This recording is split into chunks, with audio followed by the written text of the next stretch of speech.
Avec le Trends Invest Challenge gratuit de Trends Tendance, tout le monde peut investir. Investissez 100 000 € virtuels, gagnez 10 000 € bien réels. Participez sur investchallenge.be.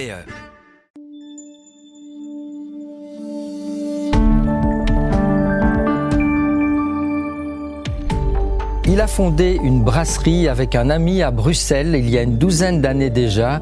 Son nom, Brussels Beer Project, avec un positionnement responsable. Bonjour Olivier de Brouwer. Bonjour Frédéric. Alors comment devient-on entrepreneur dans le monde brassicole alors qu'a priori on n'y connaît rien ? En n'y connaissant rien. Je pense que c'était notre avantage d'arriver dans un marché très concurrentiel avec beaucoup de brasseries industrielles et familiales ou traditionnelles. C'est de venir justement avec une nouvelle approche. Ne pas dépendre de l'histoire familiale, d'être la 7e génération, c'est de pouvoir justement rebattre un petit peu les cartes. Alors à côté de ça, évidemment, on s'est formé, on a suivi quelques cours, on a beaucoup brassé de manière amateur dans le garage. Ça a commencé comme ça. Ça a commencé comme ça, et puis on s'est accompagné de bonnes personnes, évidemment. Alors, il faut rappeler, je reviens quelques années en arrière, que vous êtes ingénieur commercial, donc vous avez quand même un peu la fibre business, diplômé de l'UCL en 2006, premier pas professionnel chez Procter & Gamble. Alors, entre l'idée de développer votre propre business et le fait de le réaliser concrètement, ça a été facile ? Alors c'était un processus assez long, donc mon associé Sébastien Morvan, je l'ai rencontré en 2005, en échange universitaire au Canada, à la Queen's University, dans un cours d'entrepreneuriat par quelqu'un qui n'avait jamais fait d'ailleurs d'entreprise. Et puis on a maintenu ce contact pendant toutes ces années universitaires et puis nos premiers pas professionnels. Et à force d'échanges, on avait ça clairement dans le ventre, de vouloir créer quelque chose ensemble avec des valeurs communes, mais nos boulots historiques prenaient trop de temps, et donc un jour on a décidé de tous les deux quitter notre job. Moi j'étais à Bruxelles, j'allais avoir mon premier enfant. Sébastien était au Brésil, sous le soleil. Il a gentiment accepté de venir à Bruxelles pour commencer cette aventure en 2012. Quand vous regardez 12 ans comme ça après, quel bilan vous tirez de cette audace ? Aucun regret, évidemment. On me dit souvent, pour faire un bon choix, pense 5 ans plus tard, quel choix tu aurais voulu faire. Et clairement, c'est un excellent choix de quitter notre job. On savait quelque part ce qu'on risquait. On avait tous les deux quelques économies de côté. On a dit voilà ce qu'on met sur la table. Si on le perd, c'est pas grave. Au moins on aurait tenté le coup. Et on a bien fait de tenter le coup. Mais ce projet, donc Brussels Beer Project, vous l'avez dit, vous avez mis quelques économies sur la table. Je suppose que c'était pas suffisant. Comment vous êtes financé ? Comment vous avez réussi à lancer véritablement la machine ? Alors les premiers jours du Brussels Beer Project, c'est d'abord une élection parmi 4 prototypes, Alpha, Beta, Gamma, Delta. Et donc on a invité toute la communauté, tous les Bruxellois historiquement à venir goûter leur 4 bières différentes. 4 bières différentes, à voter sur des petits sous-verts leurs préférences. Et donc c'est la Delta qui a gagné, qui a aujourd'hui quasi 40% de nos ventes. Okay. Donc le public a fait un bon choix. On le remercie de ce choix-là. Sachant que la Delta 0 vient maintenant compléter quelque part la gamme Delta.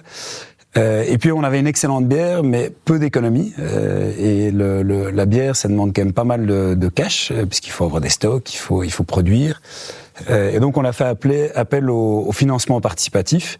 Alors il faut se remettre en 2013, il n'y avait pas encore de plateforme à l'époque, il n'y avait pas de crowdfunding, du LUL, etc. Donc on a développé notre propre site. Avec un concept qui a cartonné, qui s'appelle le Beer for Life. Donc les gens mettaient une somme d'argent, à l'époque 140 €, et en échange reçoivent 12 bières chaque année à vie. Donc il suffit de faire le calcul. Ceux qui ont investi en 2013, ils ont fait une très bonne opération. Voilà. C'est vrai que cette idée de communauté est très importante pour vous, et ça a eu aussi un impact en matière de créativité, au niveau du goût, au niveau de produits. Je me souviens notamment, il y a une dizaine d'années, vous avez fait une bière avec le groupe de rock Editors, donc c'est pas n'importe qui.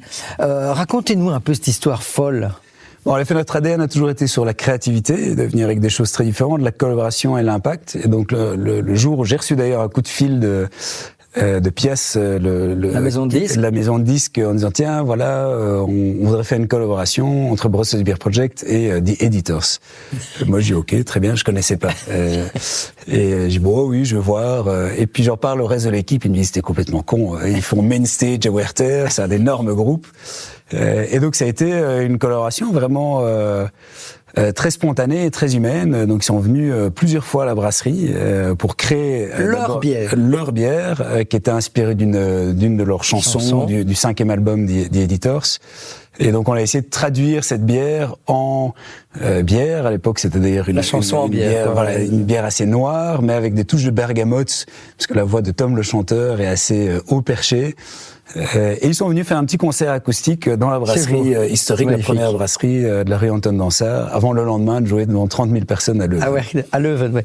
Et c'est ce genre de petites opérations par la communauté qui a un peu créé le buzz, qui a participé à développer votre marque quelque part. Oui, clairement. C'est en effet d'ailleurs c'est un crowdfunder qui travaillait chez Pias qui nous a mis en contact. Et c'est vrai que la communauté non seulement a validé certaines de nos bières permanentes comme la Delta, les Jungle Joy, la Grosse Bertha, etc. Mais ils viennent aussi avec des idées, des bars aussi où on peut distribuer la bière, des échanges. Et c'est vrai que ça nous stimule beaucoup en fait, pour se faire une place dans un marché B2C qui est très large, avec beaucoup de consommateurs et très très peu de moyens. Donc on n'a jamais dépensé 1 euro d'achat de médias publicitaires pendant 6, 7, 8 ans avant de devoir commencer à payer un peu sur Meta, puisqu'on n'arrivait plus de visible sans payer. Et donc c'est à force de créativité, d'idées un petit peu disruptives, de collaboration, de médias qu'on a pu se faire une place. Et donc, vous êtes imposé sur cette scène brassicole. Vous avez commencé pas mal à exporter, en France, au Brésil, en Corée, aux États-Unis, au Japon. Vous avez même ouvert un bar.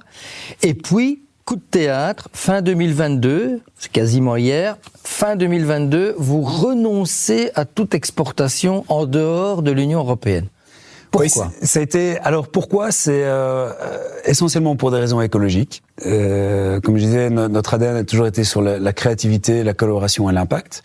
Et donc sur l'impact, on faisait de plus en plus de choses. On commençait à travailler avec de l'orge régénératif, donc qui capture plus de CO2 qu'il en émet. On avait la Babylone, qui est une bière faite à partir de pain frais invendu. On a fait la collaboration avec Dandois, la maison Dandois, la Tough Cookie, où eux récupèrent nos drèches, nous leur spéculoos cassés. On fait plein de choses. On travaille avec des ateliers protégés. On a des personnes avec des handicaps dans l'entreprise. Et puis en fait, on envoie nos bières à l'autre bout de la planète en conteneurs réfrigérés. Ça n'a aucun sens. Et c'est vrai que ça a été un choix assez difficile à prendre. Parce que c'est sexy, c'est excitant d'avoir un bar au Japon. Donc on avait un bar à Tokyo, à Shinjuku, qui s'appelait donc labellisé Bruxelles Breeze. BBP Shinjuku. Alors c'est le seul bar qui n'était pas en propre, c'est notre importateur qui le gérait. Mais donc on avait là-bas 10, 12, 15 bières BBP dans un bar BBP Shinjuku. Et c'est vrai que le jour où on a décidé et annoncé à l'équipe ce choix d'arrêter le grand export pour être cohérent sur l'impact et sur l'écologie, c'était une petite onde de choc, à commencer par l'équipe, notre importateur. Il dit mais non, vous êtes complètement bête. En plus c'était un volume assez profitable pour nous, puisque ce qu'on appelle le cul du camion. Donc les importateurs viennent acheter dans notre entrepôt et puis ils gèrent tout. Ça vous coûtait entre guillemets rien. Rien. Donc c'était du pur marge.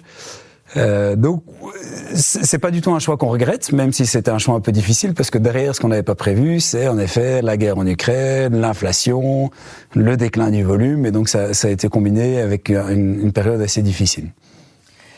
Donc quand même un choix d'abord durable, mais commercialement, pas de regret ? Pas de regret commercialement. Non, pas de regret, même si ça a été clairement un moins dans notre chiffre d'affaires et la marge. Après, à terme, je pense que de toute façon, la bière est un produit qui est local. Surtout le type de produit qu'on fait, des IPA, donc des bières très houblonnées, c'est quelque chose qui se boit frais. Et plus on attend, moins le produit est bon. Et donc, je trouve que ça n'a aucun sens, en fait, d'exporter des IPA à l'autre bout de la planète. Ça devient trop cher. Une bière dans notre propre bar, une 25 centilitres coûtait 9 € au Japon. Je trouve que ça n'a pas de sens. Ok. Bon, faut rappeler aussi que vous êtes que Brussels Beer Project est certifié B Corp, donc ça veut dire que vous répondez à toute une série de critères sociétaux, environnementaux très exigeants. Essentiel pour vous ce label ? Alors je dirais pas essentiel, je dirais que c'est plus une crédibilité pour nous-mêmes. Depuis 2013, on fait beaucoup de choses sur différents piliers au niveau client, transparence, gouvernance, au niveau environnement évidemment.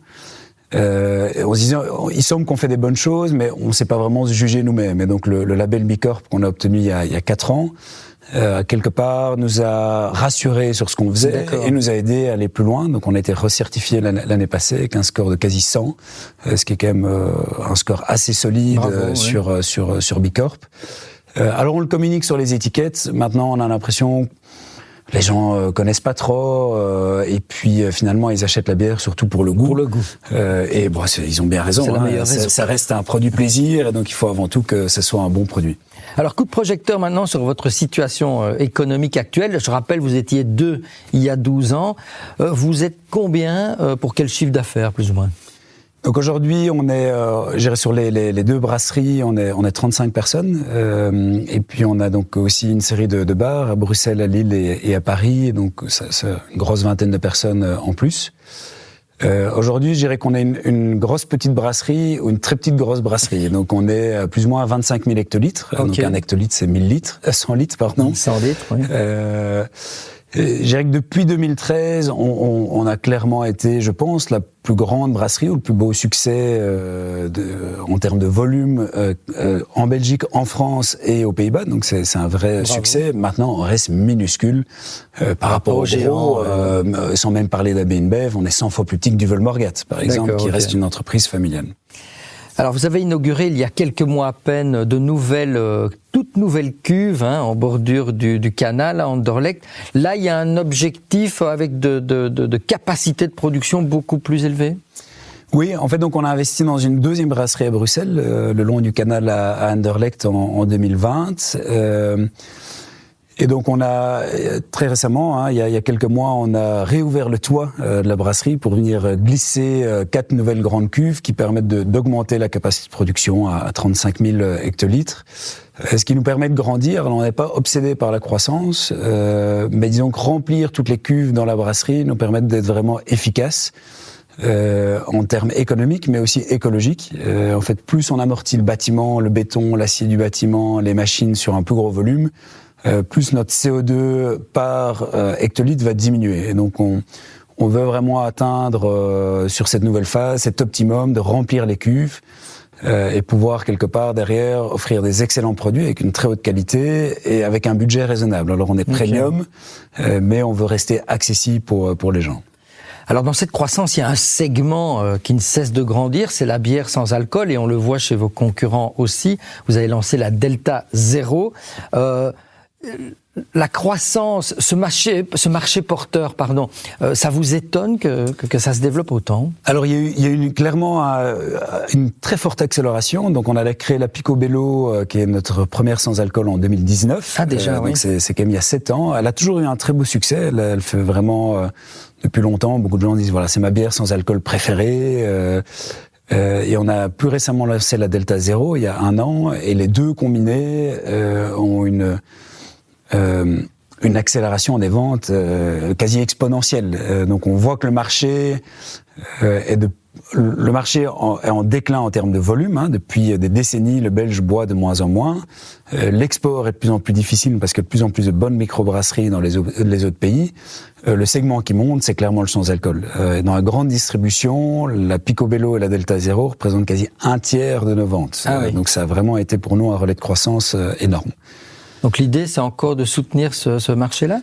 Oui, certainement, parce que je pense que c'est une tendance de fond. Alors, je pense qu'elle va quand même atteindre un plafond, parce que la bière reste, je pense, un produit de plaisir. On peut avoir beaucoup de plaisir maintenant sur la bière sans alcool, ce qui a été quand même un gros changement par rapport au passé, au niveau gustatif. Je pense que beaucoup de gens qui goûtent la Delta Zero disent c'est une vraie IPA sans alcool. La Picobello a vraiment son positionnement aussi de bière plus acide, on va se rapprocher quasi d'un kombucha ou d'un kéfir avec une fermentation lactique. Mais je pense que la bière avec alcool garde aussi des beaux jours devant elle parce que ça reste quelque chose que les gens recherchent. Dernière question un peu moins réjouissante. En tant qu'entrepreneur, comment vous vivez la situation géopolitique actuelle, cette guerre? Est-ce que vous êtes pessimiste sur les répercussions à moyen terme, même à long terme, sur votre coût de production, tout simplement? Je dirais que ça fait en fait quasi depuis 2020 qu'on est quand même dans un marché en pleine tempête. On a quand même enchaîné des années de Covid, la guerre en Ukraine avec l'explosion des coûts, ça s'est un peu restabilisé. Maintenant la guerre en Ukraine, en Iran, pardon. C'est un gros challenge. Les marges sont sous pression, pas seulement pour les brasseries, mais sur toute la chaîne de valeur. Dans un marché en déclin, c'est compliqué. Et donc je pense que nous, ce qu'on peut faire, c'est garder notre ADN sur la créativité, la collaboration, l'impact, et allier sans doute, alors aujourd'hui dans le monde économique, on oppose souvent performance et résilience. Personnellement, moi je pense qu'il faut les deux.